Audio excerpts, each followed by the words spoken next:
Hello folks, and welcome to my channel where we encourage each other to be better and do good. Today we're going to be talking about, but I don't see the squirrel. You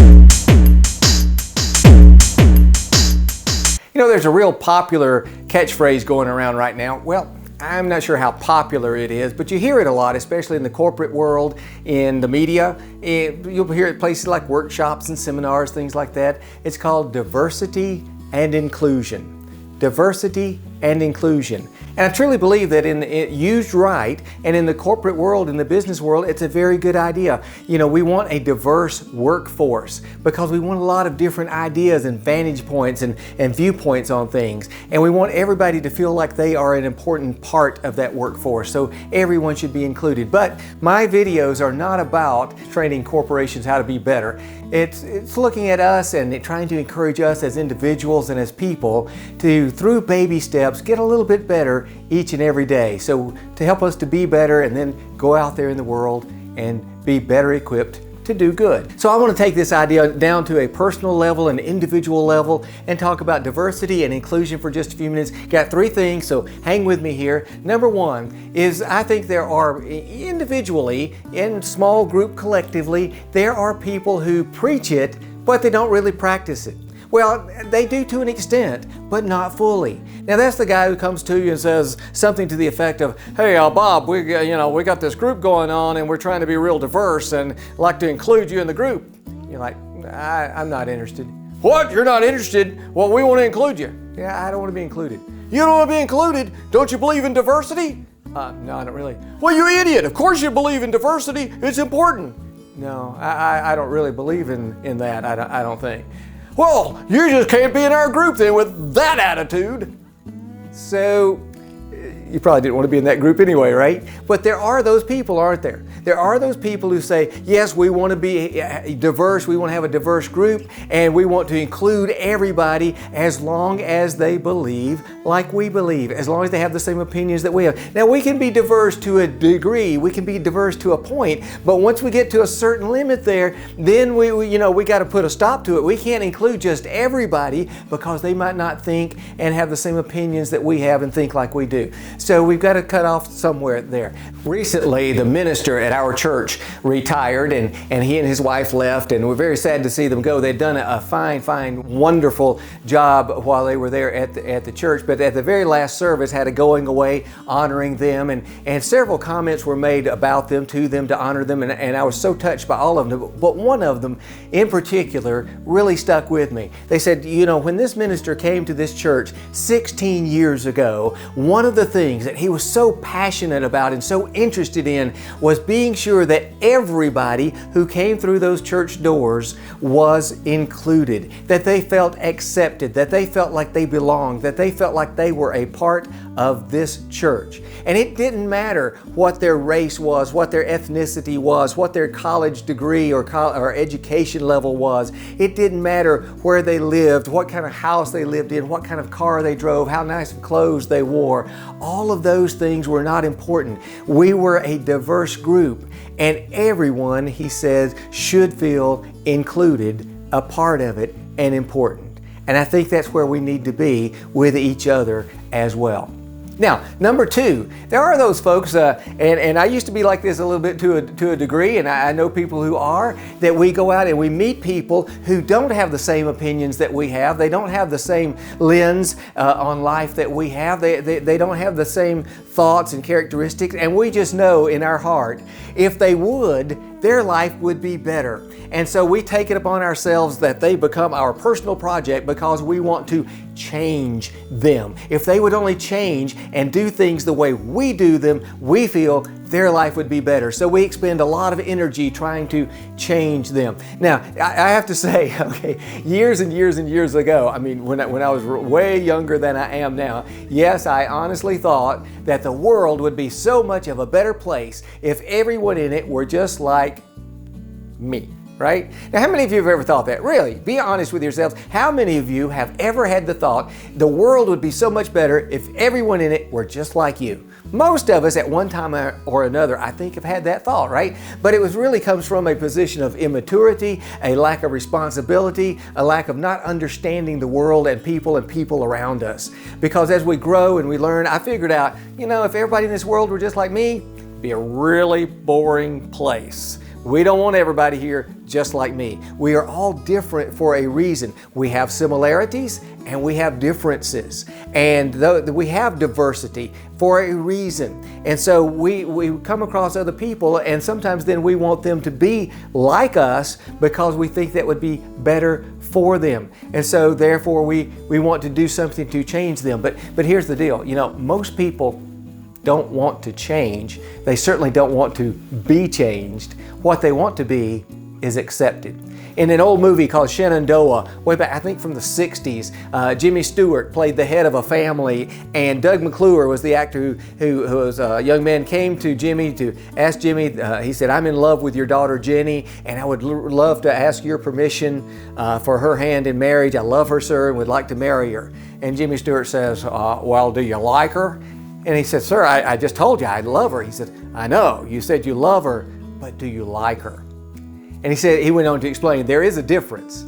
And years ago when I used to do a little bit of counseling with young people, and I would have some couples come who were young people wanting to get married, and one of the things that would always come up was the idea of, but are you sure that he's really the guy? Do you really like him? Oh, I love him so much. Are you sure that she's really the girl you want her to be? Oh, yes, she's a dream. She's perfect. She's wonderful. Well, except for, and she would be, yeah, he's just great, but I wish he would be instead. And we would talk about these things that they might want to change, because you see, getting married isn't going to change them, even though they would say, but I'm sure after we're married, he will change. I'm sure after we're married, she will see it my way. Well, no, it doesn't work that way. We're not going to be able to change people. People only change when they want to change themselves. So here's number 3. Here's what I would like to encourage us to do. You see, we spend a lot of time believing and seeing people who don't believe like we believe about whatever it is. It doesn't matter if it's religion, politics, education, family. It doesn't matter what the topic is, but we want them to see what we see. And we get all tensed up inside because why can't they see it the way we see it for them? And here's why. I'll tell you exactly why. Here's the reason. You are looking at life through your lens. Your lens of your experiences, your family, your background, all of the things that have happened to you up to this point in your life has developed your lens. They are looking at life through their lens. And it's different from yours. The other day, Lori and I were out on a hike, and we came up to a lake. There's a little pavilion overlook at the lake, and there was a lady there, had a great camera. It was huger than this, and it was a Canon. This is a Nikon, of course, but this is the biggest lens I have, and that's a 100 millimeter lens. Hers, it was literally twice that long. I was intrigued. I was amazed. And as we were standing there side by side, 6 feet apart, as we were standing there, I asked her, because I was so interested, I said, "What size lens is that? That is an awesome lens." And she says, "Oh, it's an 80 to 400 zoom." I'm like, whoa, I mean, the thing was huge. She says, "But I have a multiplier on it, so it goes out even to 600. Now, this is 100, hers went out to 600. If you don't know photography, all that means is you can photograph a dot like 2 miles away or something. It's just this tremendous zoom lens that she's there taking pictures of, and I'm standing there with my little bitty wide-angle GoPro filming the lake. All right, so we're standing there at the same place in life, at the same view, looking at the same thing, but we're looking at it through completely different lenses. And we realized we are not seeing the same thing. I am seeing through wide angle all of the lake through that lens. I'm seeing all of the lake, the water, the sky, the trees, everything through this little wide angle lens. She, because I was intrigued, I watched, and then I asked, was photographing that little bitty bird way over there in that little bitty branch on that little bitty tree way on the other opposite side of the lake. She wasn't even seeing the lake, the sky. She was seeing that bird. And that was it. She was focused on one thing. So we're standing at the same place in life, looking through different lenses and seeing completely different things. A few years ago, I directed a play here in town, and it was about families going camping. It was on a camp out. And so it had adults in the play and it had children in the play.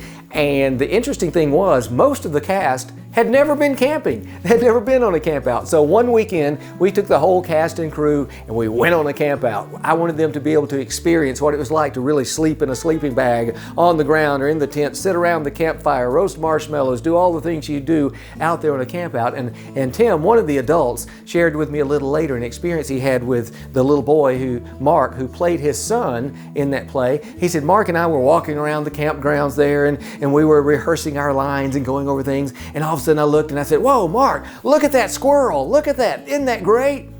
And Mark was like, I don't see it. I don't see it. He said, right there in that tree. See that squirrel? No, I don't see it. Just look right up there. And Mark was like, but I don't see the squirrel.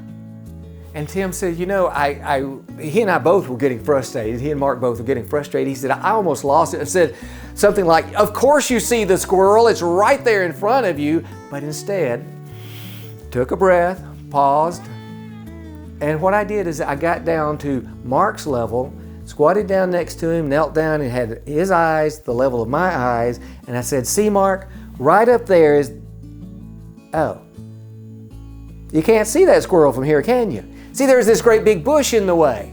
They're looking at the same thing from different viewpoints, and that made all the difference in the world. Atticus Finch, in the book To Kill a Mockingbird, told his daughter Scout, you never really understand someone until you walk around in their skin. We used to say walk a mile in their shoes, right? You have to understand their viewpoint. So Tim said the next thing I did is I reached down and picked Mark up, and I brought him up to my level so his eyes were at the level of my eyes, and then I said, see, look. And Mark was like, oh, the squirrel. I see it. I see the squirrel. Now, in real life, is it always going to work out that way? No. Sometimes by the time you get that person up to your level to see the same thing, the squirrel's gone, isn't it? Other times you would get them up to your level and you say, see the squirrel? They're like, oh, so that's the squirrel. And they're just kind of disappointed. Like a daisical, it doesn't meet their expectations. But, listen. What has happened in that moment of time, or that passing of time, as you've begun to look at life through their lens, they have also then begun to look at life through your lens, and you've begun to make a connection. You've begun to build a relationship. And even if they never see that squirrel, that relationship and that friendship will continue for years to come. And what might happen is you begin to change a little bit. They begin to change a little bit. Yes, it's possible they change a lot, you change a lot, because we are all ever changing. Hopefully, we're going in baby steps in the right direction so we get better and we can do more good.